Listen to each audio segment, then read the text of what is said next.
all, I have to thank Cynthia for that amazing introduction and that amazing story. All I can say is from your stomachs to God's ears, right? And we have our own batch of Obama cookies that are going home, and I can tell you that the girls will love them. So I want to thank Cynthia for taking the time and for her hard work, not just as a supporter, but as a small business person, making sure that her staff is taken care of, making sure that her team is whole and healthy. So one round of applause for Cynthia.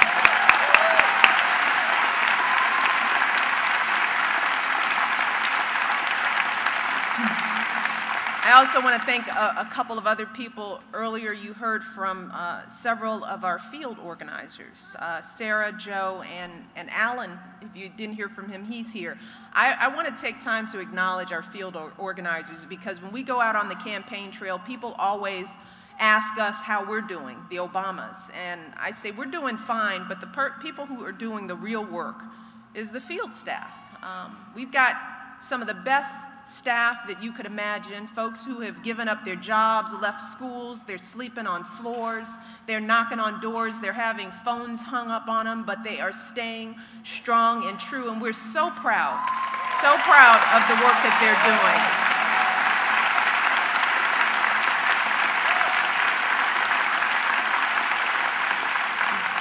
They are a big part of the reason why we're here. Barack and I get to show up and give a good speech, but the real work happens with the folks on the ground. I also want to thank Mayor Brady, who's here as well.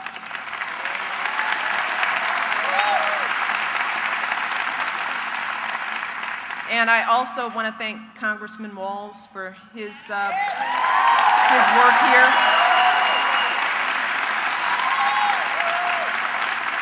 He has had a terrific first term, and it is our job to make sure we send him back so that Barack has a Congress that he can work with. And I would be remiss if I didn't take time out to make sure that we wished young Gus, Tim's 2-year-old son, a happy birthday. Today is Gus's birthday. Where is Gus? Happy birthday to Gus. He's 2. There goes Gus, the birthday boy. Yes. See, now you got to think about family. Now, where is he spending his 2-year-old birthday? He's at a political rally, and then he's got to watch a debate. Ooh. You're going to owe him big. I hope there's a big, huge cake waiting for him about every venue, okay? We're just glad to have Tim, his wife, family, all their family here, and thank you for your work. Yes, Daddy, go. Daddy, go, Gus. So I am happy to be back in Minnesota. This is my first visit to Rochester. I was here.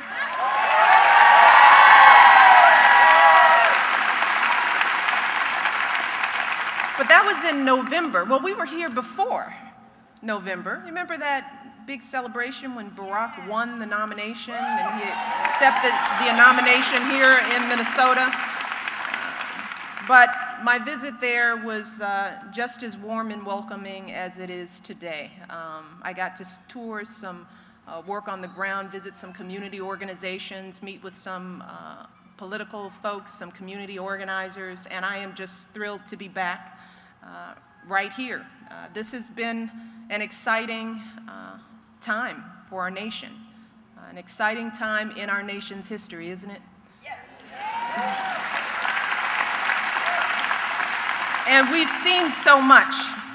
We have a chance to impact history, to work and rebuild not just our communities, but our families. We have an opportunity to rebuild this nation because people are ready for change.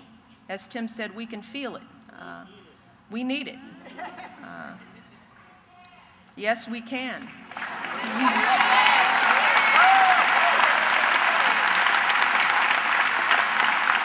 And we've seen so much over the course of this 20 months.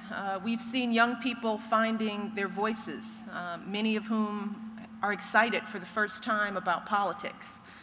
But we've also seen some not-so-young folks as well. Yay for the not-so-young folks.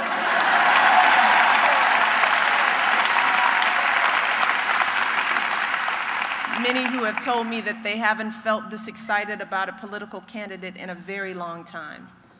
There is just...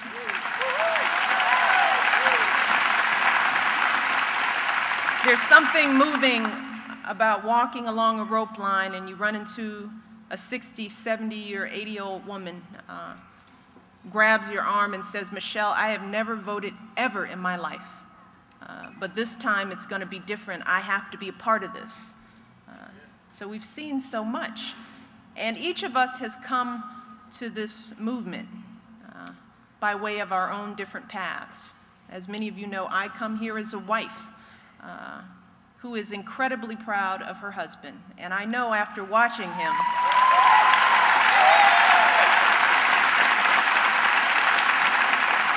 seeing how he's handled himself over the past 20 months, I know in my soul, without a doubt, that he will be an extraordinary president. That I know.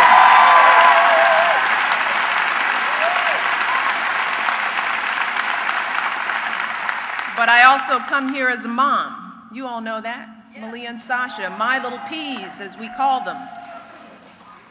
They are the first thing I think about when I wake up in the morning and the last thing I think about when I go to bed at night.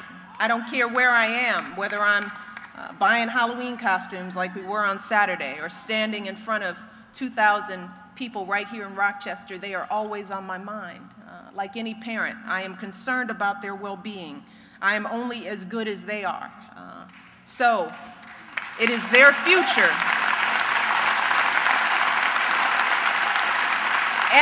And all our children's future that is my stake in this election. But I also come here as a daughter, and I tell my story everywhere I go. I am the product of a working class background. My father was a stationary fireman, a city worker for his entire life. He contracted multiple sclerosis at the prime of his life. We saw him go from being a swimmer, a boxer, someone who served in the military, to someone who couldn't walk without the assistance of a cane. But what I remember most about my father was that even with all his struggle, my father never complained. He never expressed disappointment or doubt. See, because the beauty of a man like my father was that he was grateful that he could get up and go to work and take care of his family. That's what gave him his pride and his dignity.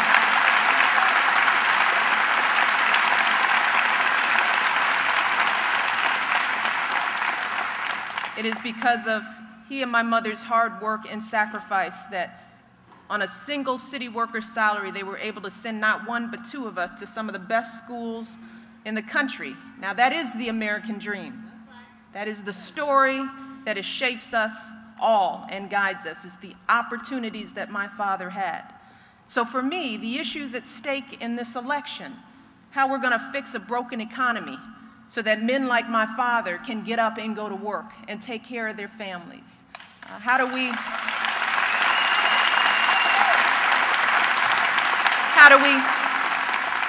fix a broken healthcare system where families no longer have to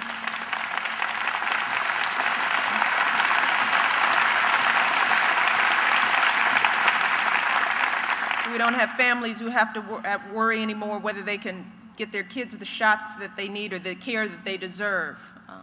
How are we going to build a future for the next generation, make sure all of our kids get an education and have an opportunity to pursue their dreams? All of these issues for me.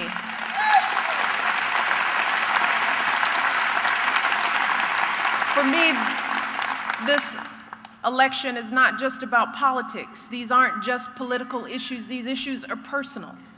This is all very personal to me, and I know it's true for everyone here. As Barack and I have traveled around the country, we have heard the stories of folks who aren't asking for much. They're doing the best that they can. They're working harder for less. And they're feeling the pain now. We're all feeling it.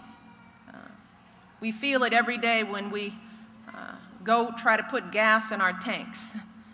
and we can't get as much in. That $20 just doesn't do much. You feel it when you go buy groceries and you're finding that the salary that you had just isn't going as far as it used to. Parents have to put down a gallon of milk because it costs too much and pick up a gallon of juice. We're feeling it. We're all feeling it here in Minnesota as we're seeing these layoffs happening. And folks are wondering, will I have a job tomorrow? What will happen tomorrow?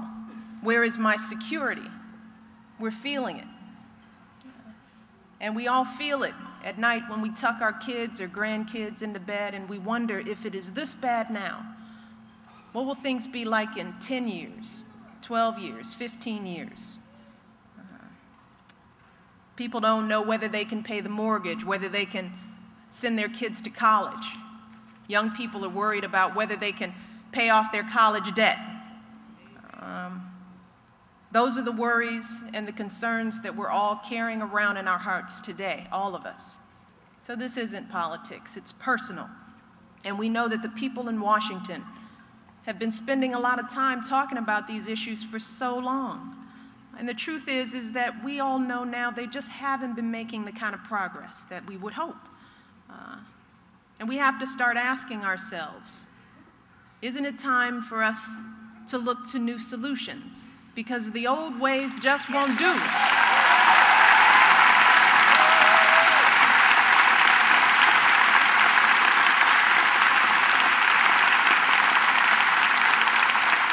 We have to start asking ourselves, don't we deserve leaders and policies and politics that reflect our values as a nation and our realities? Don't we deserve that?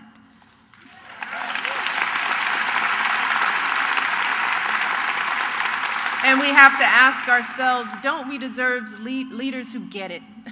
Yeah. Leaders who understand this stuff? Well, I'm here to tell you, I've been traveling around for 20 months with the sole task of letting you know that my husband, Barack Obama, gets it.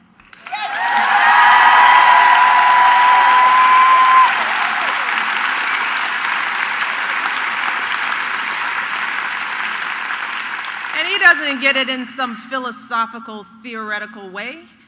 He gets it because he's lived it. The experiences that have shaped him shapes the way he sees the world and shapes what kind of president he will be. Barack Obama gets it. See, there's something about being raised by a single parent who you've seen struggle. See, because Barack's mom, as many of you probably know now, was 18 years old when she had him. So he saw her struggle, saw her try to work to teach her kids, even when you fall or trip, you get up and keep going.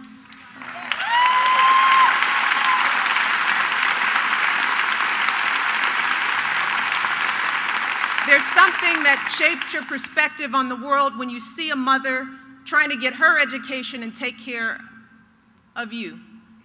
When you see someone not too proud to rely on food stamps to make sure that her household can keep going. That is the kind of upbringing that Barack has. That's one of the reasons why he gets it. But there's something that happens to you too when you see that same woman who sacrificed so much for you. In her dying months, because his mother died at the age of 53 of ovarian cancer, to watch her as we watch millions of Americans, instead of worrying in their time of great need about getting well, they have to worry about whether the insurance companies are going to cover the cost of the treatments, because as they told Barack's mother, cancer was a pre-existing condition. See, there's something that happens to you when you live that reality. So I try to tell people Barack Obama gets it.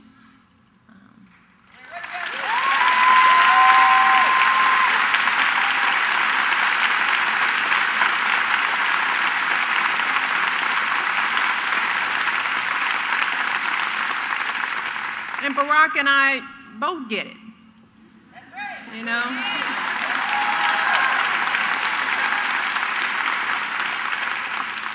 We were both lucky enough to go to some of the best colleges in the world. We were blessed. We were grateful to be able to take out loans to pay for our education. See, because when you come from working class communities and you go to good schools, you got to take out loans. So we did, and we were grateful. But it wasn't until recently that we were able to pay down our student loans because we didn't stay in corporate America. And when you don't make a lot of money, it takes time to pay down those loans. And we're like millions of young people who have done just what they thought they were supposed to do, worked hard, got into good schools, and they find themselves so mired in educational debt that they can't start saving for their own kids' college because they haven't started paying down their own educational debt. And I just remind people, Barack and I both get it. And don't we deserve a president who understands this perspective?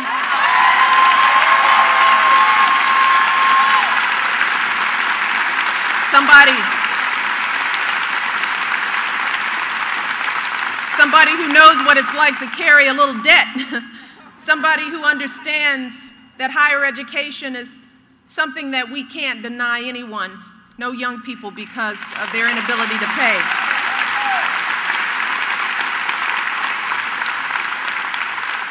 So I remind people that Barack gets it.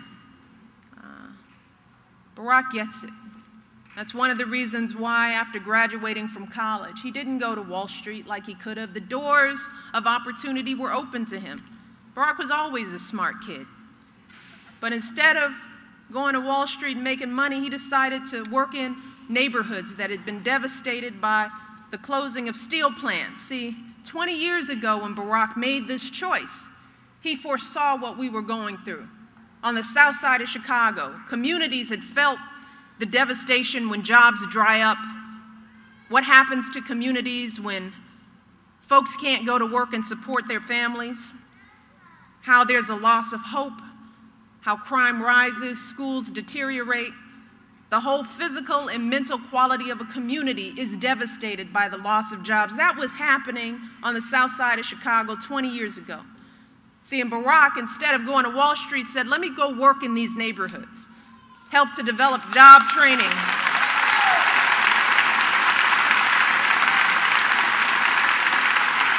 to help folks get back on their feet. When everybody in the household has to work, then you need decent child care. So we work to develop after-school programs for kids when kids need this now that parents are all out of the house working, because you have to. And I say, don't you think we deserve that kind of a president who brings that kind of experience and perspective, who understands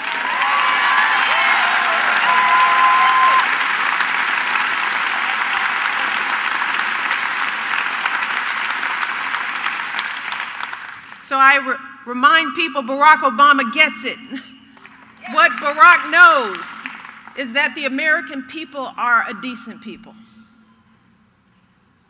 That most of the folks out here, the vast majority of people that we're meeting all over this country, they are like my dad, my mom, Barack's grandparents, hardworking people who don't want government to solve all their problems. Folks in this country are not asking for much.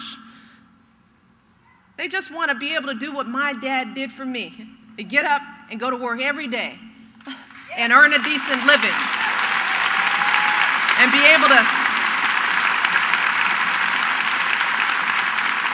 keep a roof over their families' heads, to make sure that they don't go bankrupt just because somebody gets sick. Maybe send a child to college, and after all the years of sacrifice, all folks want to do is to be able to put up their feet and retire with a little respect and dignity. Maybe buy a boat, mow a lawn, go on a vacation. The American people aren't asking for much, but they're asking for a government that understands. A government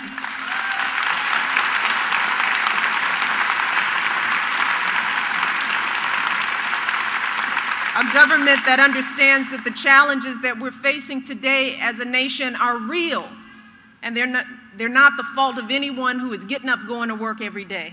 Folks are doing what they're supposed to be doing, and it's becoming harder and harder.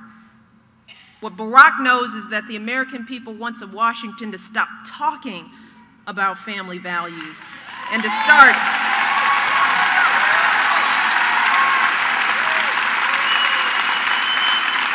and to start actually creating policies that value families. It's very simple.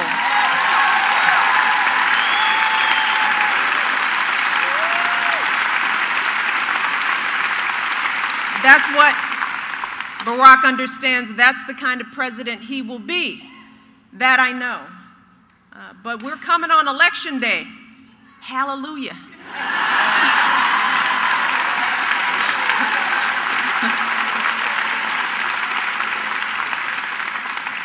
On one hand, I'm like, it's almost over. On the other hand, I'm like, it's almost over. We have some choices to make in this election, and the choices from my perspective, as a mother, as a wife, as a sister, are clear. There's only one candidate in this race who gets it.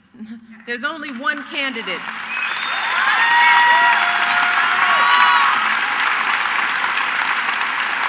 There's only one candidate who understands that an economic plan has to be built around the middle class. One candidate who is talking at all about a plan that's going to give tax cuts to 95% of middle-class families and stop rewarding companies who are sending jobs overseas, but rewarding companies who are creating jobs right here in this country, right here in the state of Minnesota. There's only one candidate. And there's only one candidate who has a health care plan that will cover all Americans and save families up to $2,500. Only one candidate who is talking about that.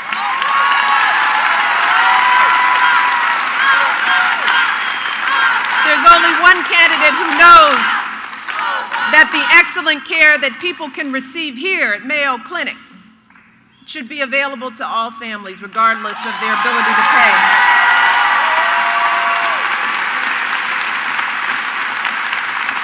There's only one candidate in this race who is talking at all about a long-term energy plan that's going to stop relying on quick fixes that do no good and start investing in renewable fuels, energy of all kinds, that will create new jobs right here in this state, employing millions. There's only one candidate who understands that we have to get our planet out of peril.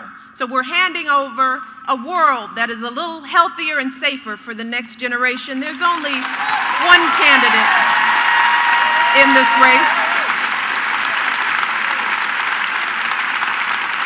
And there's only one candidate in this race who is talking at all about a comprehensive education plan to ensure that every child in this nation, regardless of their race or their gender or their parents' political party or the property taxes in their neighborhood, gets access to an outstanding education with investments in early childhood education.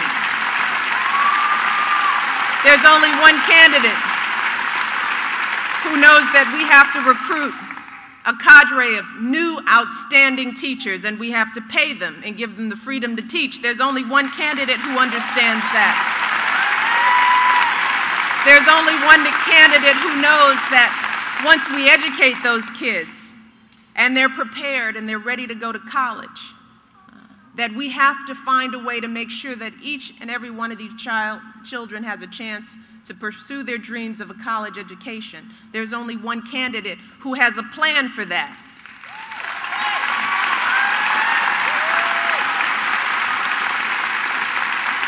And we all know that there's only one candidate who is talking at all about a plan to responsibly withdraw our troops from Iraq.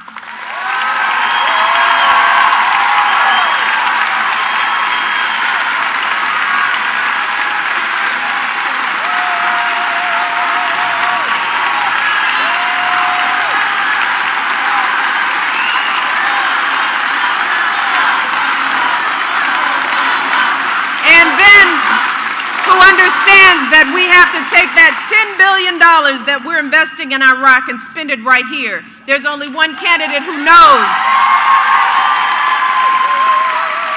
that when our young men and women who served this country so proudly return home, that we need to ensure that they come home to homes that are not foreclosed, to jobs, to medical care, to mental health support, to a VA system that doesn't put veterans at the back of the line for their benefits, but make sure they're right up front. There's only one candidate, and who is that candidate?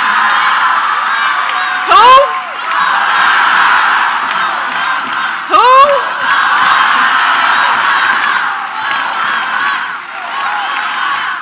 It's Barack Obama for sure.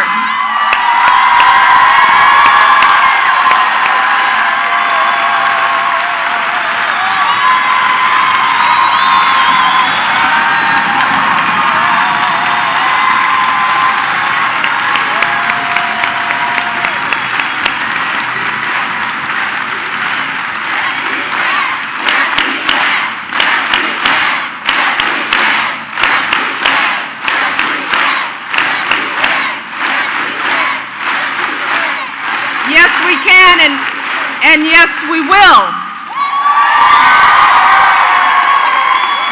But the first thing we have to do is that we have to send him there. Not to be a buzzkill, but we have to send him to the White House. And let me tell you something. This is where I put on my mommy hat. And I'm starting to think about the investment that I could make, the best investment that I could make in my own girl's future. When I think about that, I think that's why I'm here. That's why I'm leaving them at home and traveling all around the country, talking about this man that I know and love, because he is who he appears to be.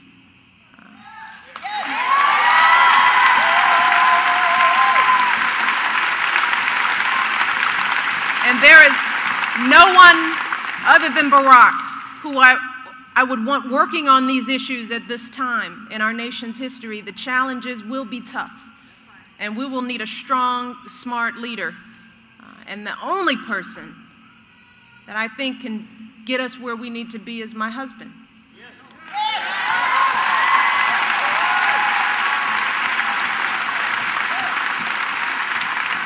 So this is one little secret I told Barack at the beginning of the election. I said, you know, I know you're going to work hard, because Barack works hard at everything he does.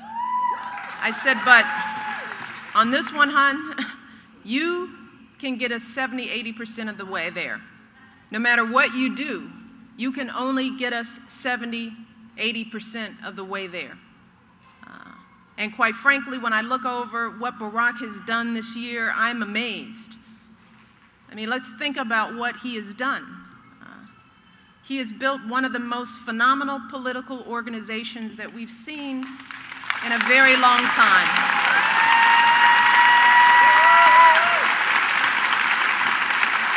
And it's an organization of young and not so young, of all different types of political persuasions. It's folks who look and come from so many parts of this nation. It represents our country's history and future. We have some of the best staff on the ground who are professional and hardworking. We've recruited millions of volunteers who have given up so much of their lives, left their homes to go into battleground states and make phone calls and hold signs up in the cold and the rain. Barack has raised millions of dollars to support this organization, breaking records. Barack has been a phenomenal debater, and he's going to have a great debate on Wednesday as well.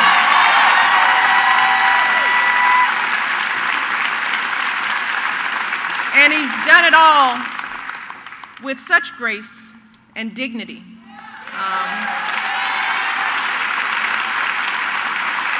He has stayed true to the notion that we can disagree without being disagreeable, that we rise and fall together as a nation, that unity is the only way we get to a better place. So when I look at this year, I tell Barack, you've gotten us 85% of the way there. The rest of it is up to us.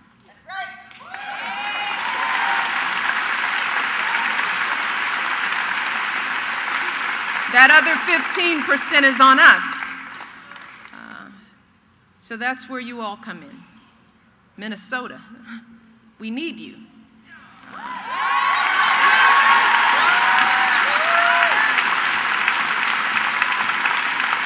And Barack doesn't just need you to win, he needs you to lead. Because these times are going to be hard. And he's going to need folks who are engaged, like you all are now. I tell people, never can we go back to business as usual, not really focused or concerned. We have to always be involved and engaged in the political process at every level, asking questions, digging deeper, pushing ourselves, talking to our neighbors. We have to keep doing that. And in Minnesota, you guys are so blessed because you can vote all the way up to Election Day. You don't have to register. This is one of those states where you can register and vote all on the same day. And that is a beautiful thing.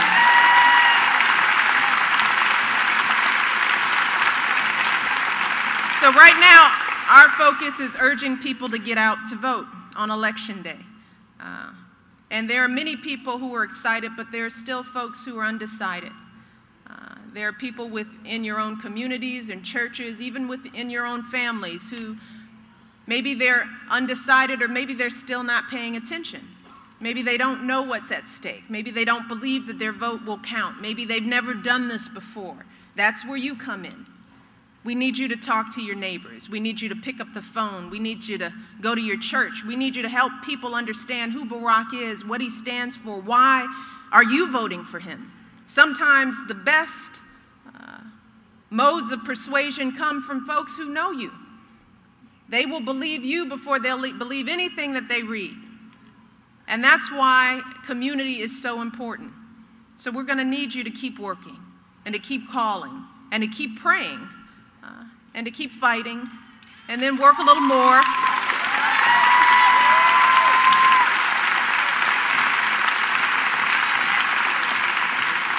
Because from this point until Election Day, every hour, every minute, every second counts. So we're going to need you hungry and focused. And if we do that, if we maintain this level of energy and enthusiasm and we spread it throughout our communities, in our own families, think of what we can do. Not only could we have the possibility of electing Barack Obama as our next president of the United States, but we could change the world. Thank you. Thank you, guys. Yes, we can.